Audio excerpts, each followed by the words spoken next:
ഇന്നൊരു പനീർ ബട്ടർ മസാല റെഡിയാക്കുന്നത് നോക്കാം. ആദ്യം ഒരു പാനിൽ കുറച്ച് ബട്ടർ ഇട്ട് കൊടുത്ത് പനീർ ഒന്ന് ചെറുതായി ഫ്രൈ ചെയ്തെടുക്കണം.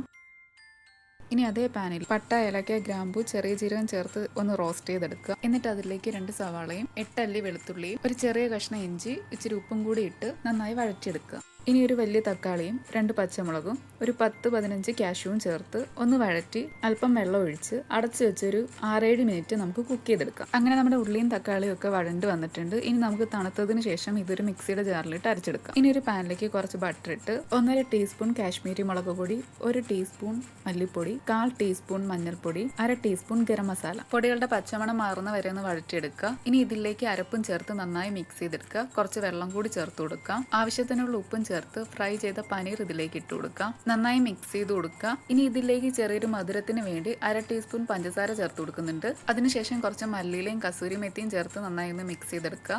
അവസാനം നമുക്കിതിലേക്ക് കുറച്ച് കുക്കിംഗ് ക്രീമും ചേർത്ത് കൊടുത്ത് നന്നായി മിക്സ് ചെയ്ത് സ്റ്റൗ ഓഫ് ചെയ്യാം. അപ്പോൾ നമ്മുടെ പനീർ ബട്ടർ മസാല ഇവിടെ റെഡി ആയിട്ടുണ്ട്. എല്ലാവരും ട്രൈ ചെയ്ത് നോക്കുക. താങ്ക്